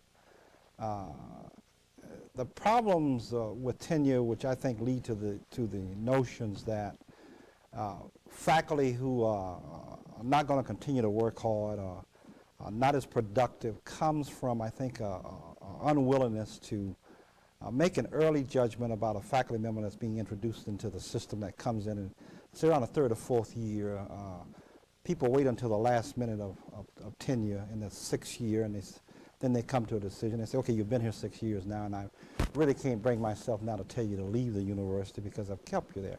And I think that we have to strengthen the evaluation that has to occur in the first 6 years, when that's when you're supposed to be looking very carefully. But should it be done periodically, like every 2 years?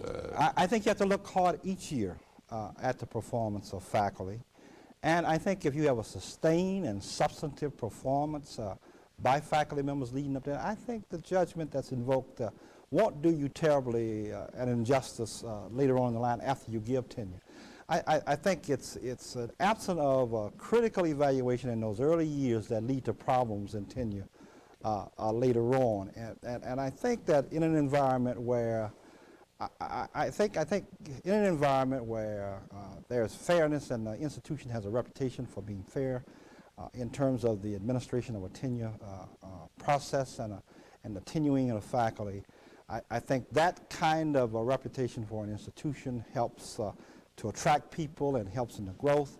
I think if you got a place where you're kind of willy-nilly and you are not very good at what you're doing in terms of tenuring, whether you're at a major research institution or whether you're at a place that primarily is teaching, I think you invite people to come to your institution that's not going to be very helpful in the long-term interests of that institution. Dr. Walters, is the tenure process causing disharmony in the academic community? Is there infighting, too much competition among people in a particular department, would you say? Well, I think it certainly is, especially if you look at the generation gap between the older and the younger faculty members in any given department. And part of the reason for that, of course, is the unequal access that they share. I believe very much that Fred Humphrey has put his finger on something, but it also leads us outside of the institution. We've been talking about the university, but the system which supports tenure is outside the university in the sense that there is a question of equity to research funds. The government gets involved in that. There is a question of the condition of some journals. There is an uneven, for example, evaluative structure in many journals, so that we don't know whether or not they're peer review or not. Some are very biased, and some fields are not very many journals. And so The character and status of the journals are one issue that should be looked at. So there are a number of structures outside of the institution, and that's one of the reasons why I think that the whole evaluative process should be broadened. I think the court should be brought into it. Public policy decision makers should be brought into it. And I think we ought to really examine those structures from the standpoint of their equity all around. I wanted to add something, and I agree with Dr. Humphrey. I think he's exactly right, but there's one other thing. There is a lack of candor. If you read the tenure rules for many universities across the country, they read exactly like Yale or Harvard or whatever. The fact is there are very few genuine research universities in this country. Everyone aspires to be one, and frequently all there is sort of winking at the rules. That is, the faculty never was that productive. 60% of all professors in one survey had never published a book or even edited one in their primary field of study. So I worry about a certain level of dishonesty. In most institutions, public service and good teaching should be enough. It's only this sort of aspiration that everyone has to be Harvard or Chicago or Berkeley, and they can't be that. The people who are tenured aren't that. The people who are coming up, most of them are not that. And yet we all pretend that a large number of them are genuinely satisfying tenure standards. You have a comment, and then we're going to go to another question. Yep, two comments. One, I think we have a tendency to confuse tenure with a need for comprehensive evaluation on a regular basis. But isn't that what it is? I mean, ultimately, except for the time frame that it is. No, I don't think it is. I think that it could be part of a comprehensive evaluation program, but I think in the absence of a comprehensive evaluation program, as Fred is suggesting, we dump it all on tenure, all right, in terms of faculty who are inadequately productive or faculty we don't think are doing, all right, a good enough job. Secondly, while I respect the academic tradition in relation to tenure, I think that what we're getting to here is the notion that criteria associated with the granting of tenure need to be reconsidered, as well as the process of awarding tenure itself. And if we would pay more attention to that, some of these social issues that are being raised, as well as some of the issues around fairness or appropriateness of conditions for tenure, would be improved. And I think that that's great, Judith. And I do think that we have got to get involved in creating the kind of a criteria that is appropriate for the kind of institution that you're in. And that's a very important concept. And what that requires of all of us, though, is that we can't try to everybody be a Harvard or Duke or University of Chicago, and then look at what's the important elements for tenuring. But now, I want to make a point here that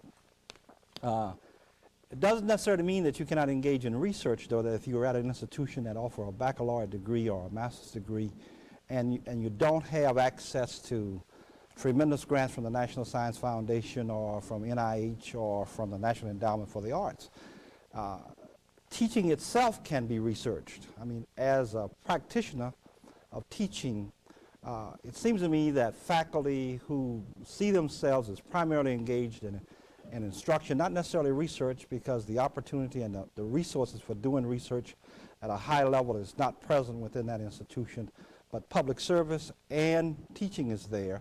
It seems to me that as a person who has been highly trained in a university by a complex institution, now has the wherewithal to look at what are the research elements in the actual act of teaching and the actual act of giving out public services, and can write, not necessarily 50 papers a year in that area, but not unexpectedly be productive in terms of writing and looking closely and making an evaluation and making a comment on that might inform the field of being better at that practice of teaching and better at that practice of public service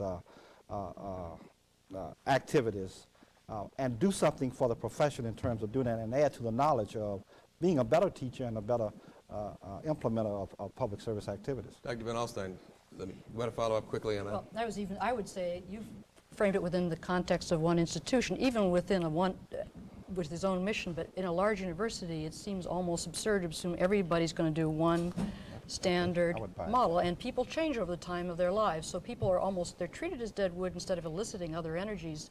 If they want to move into something else, they've suddenly been devalued, or their problems. Usually these people are tenured, but there are many things they're called on to do besides be publishing all the time.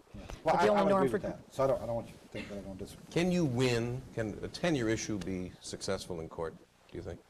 Oh, yes, they Challenged? Can be challenged negatively? What do you mean, a negative decision? No. Yes. Yes, they have been.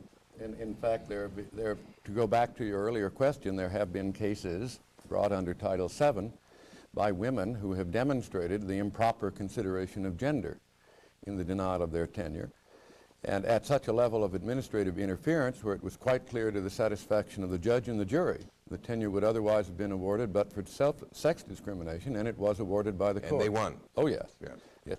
I don't want to underestimate the difficulty of these things because, and I certainly don't want to speak inconsistently with my earlier point. Recourse to the courts, to those of us who are within the law, is indeed a last recourse. It is sometimes effective, and indeed its symbolic importance, its precedental importance in creating ripples of better conduct by their institutions can't possibly be overestimated. But it is a last resort, and it is not a substitute for a well-functioning internal mechanism with honorable standards. Okay. This is a time of foment in this topic because of court decisions and all of the things which we've talked about here so far. Would this not be a propitious time to make some significant changes in the system? And if so, what might some of those changes be? Judith Eaton? In 25,000 words or less. All right. If we didn't have tenure, we'd invent a variant of it. In my view, the issue is the willingness of the academic community to set shared standards which will produce effective teaching institutions, quality research, and a kind of intellectual and, if you will, moral leadership that this country needs. And if we can do that by coming to some agreements about the quality of performance, about colleagues, fine. Through a tenure system, fine. If we can do it in some other ways, fine. But I think that's the real issue, and not let's have tenure or not have tenure. I don't know what will happen in Great Britain as a result of the elimination of tenure. There are two things that, I guess there are two things that I think about, and I don't have a good solution, and because I do see some need for tenure and various strands of it. Two things that bother me. One is with the end of mandatory retirement age. I think all the problems that we have seen with the system getting clogged up are just going to get worse. Now, it may be, there's some empirical studies that people will retire anyway when their pension funds are funded, but at least there's the danger that there will be fewer and fewer openings. The other thing is I always think of passages in people's lives. They're really different people at different points. You've tenured this 30-year-old, but at 45 and 60, they're other people. That makes me think of maybe long-term contractual commitments that are maybe revisited later on. Not to just say every year, you know, you're in danger of getting your pink slip, but something that reflects the way people change over time more than the present system does. I think one thing that may rescue the situation is changing demography, because so far the evidence suggests people are retiring at the same age in spite of uncapping, but projections are that in the late 90s people are crying for faculty. It's already starting somewhere, so that the opening up may come simply because a large number of people are retiring. I might add, I think one thing is, both of you have mentioned, is to move more and more toward, within a system, toward the kind of clear expectations and understandings and synchronized evaluation standards that are clearly understood all the way up at the beginning, and that, I think, my own institution is moving. Can you eliminate the confidentiality of this? Obviously, we're not going to do it on a bandstand someplace, but can you set forth... It's been eliminated at a lot of places. It's just eliminated in major universities all over the country. And the interesting thing in talking to provosts, including yours at the University of Texas, is very few faculty take advantage of it. They don't, if they feel as long as it's going up, they haven't asked. But University of Texas, University of North Carolina, Bloomington, Maine system, Minnesota, Cal State, people can see their files, and it hasn't destroyed these institutions. Okay. Anyone else then speak to Well, what possible solutions here? Well, the last point isn't really a problem. It's up to the institution. Some are open, some retain some confidentiality, especially in peer review. The latter is still the rule. On your basic question, the question is always in comparison with what? Let's say if you don't have a basic tenure system, then what do you do? In virtually every institutional review, and they started in the early 70s, I assure you, that was made, including alumni and regents and trustees and students, not simply self-interested faculty. In canvassing categorical alternatives, virtually every one of those reviews came back still to a basic tenure system. And indeed, there's no suggestion other than one of tremendous depression, with Parliament having abolished tenure, ranking American universities are the primary beneficiaries of two developments in England. One is fiscal austerity without any doubt. The other is also the elimination of tenure. I have an offspring who is recently a Rhodes Scholar at Oxford, and she has left Oxford prematurely on her Rhodes, primarily because some of the premier philosophers are now in the United States and not in England. That is not, it seems to me, fresh evidence that we can eliminate tenure. The ordinary alternative that's proposed are kind of revolving contracts. But the more you do that, the more busy time you absorb of your faculty in their kind of mutuality of review, distracting from what you otherwise hope them to do, and the more nearly you put them at risk each time the revolving door comes around. So that alternative seems to me is just simply not feasible. I think the basic system is fundamentally sound, and I do not know of any first-rate institution which, after an elaborate review, has discarded it. Okay. Some final comments from you, Dr. Humphreys. Well, I pretty much say what I think should be done to strengthen the concept of tenure. I'm certainly not one to think about abdicating and throwing away the system of tenure.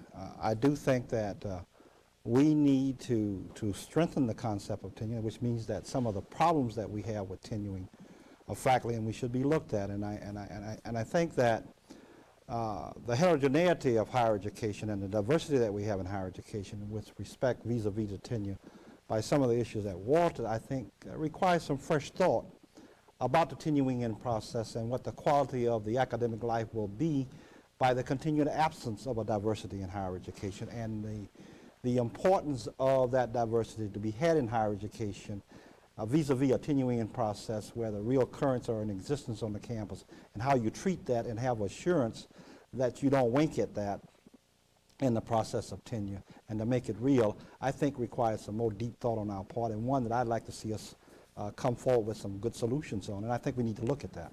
All right. Thank you all very much for your comments and your suggestions here on the topic of tenure. You may clap if you want. Go ahead.